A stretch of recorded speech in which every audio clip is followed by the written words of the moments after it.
Happy hump day, guys. Here we go. So for Wednesday's workout, for our warm-up today, again, it's a 5-minute little quick warm-up for you to get taken care of before you get into the class stuff. For this one, you're doing a 100-meter run or like 8-ish shuttle sprints, something that's going to take about 45-30 seconds.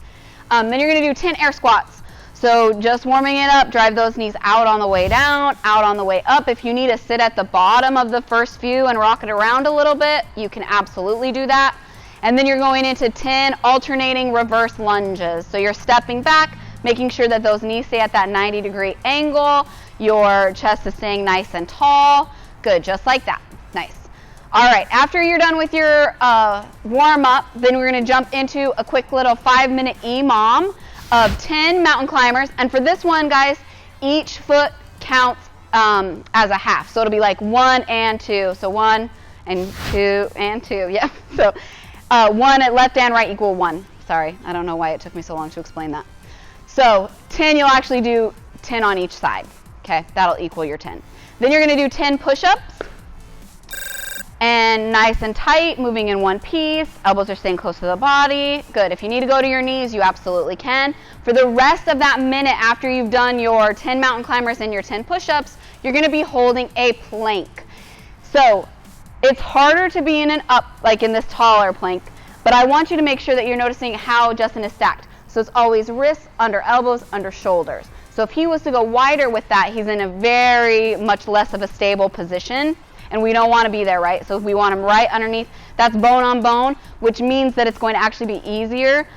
If you go down to your elbows, that is an easier plank than being on your hands, but you can also stay nice and stacked there too.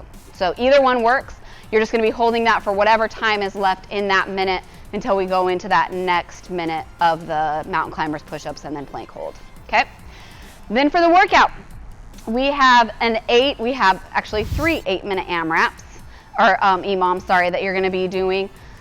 So the first one, you're going to do max burpees or double unders in the first minute. That's your choice. So you have a lot of choices. It's kind of a choose your own adventure day today. So in the first minute, you either get to do as many burpees as you can in a minute. So hips and chest hit the ground, pop it up. Again, kind of notice his feet. He's staying wide behind him. And then he's also staying wide when he comes up. So that not only shortens the distance, that range of motion that you have to go through, but it also increases, that's enough, yeah, you could rest. It also makes you super efficient at burpees, okay? So you'll actually be doing less work if you can get those hips to pop up, those feet to stay wide, okay? So this would be a good one to practice that on and kind of get that motion down. If you don't want to do burpees, you can do double unders. So jump rope is passing underneath his feet twice for each jump. Nice and relaxed. Ooh, that got really fast. It's aggressive. Okay, and then for the next minute, you get the choice between air squats, which we just did in the warm-up. So getting below parallel, driving it up.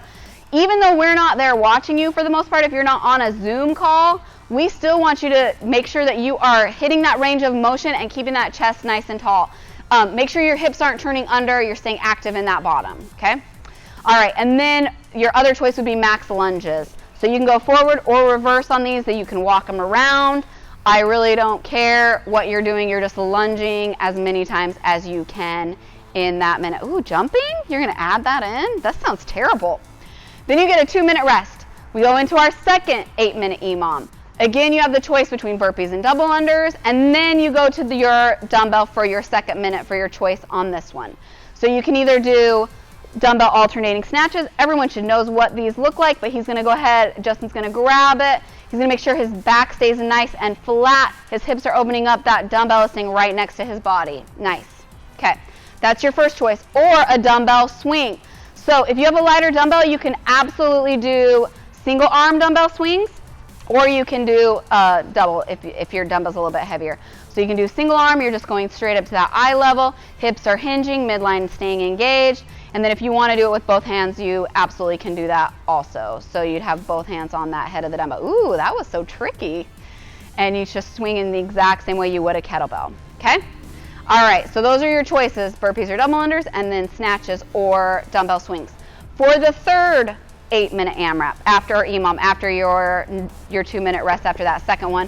Again, you're doing either burpees or double unders, and then the other choices would be max squat hold or hollow hold for that second minute, okay? So max squat hold, he's in an active position. I'm gonna have him drop into an inactive position for me. This is not a good squat hold, okay? His back is rounded, his hips are turned under, his chest is down. He's gonna pop back into that active hold. He's still below parallel, back is nice and flat, and hips are still in that active position. If I ask him, Justin, are you driving your knees out actively right now? Yes.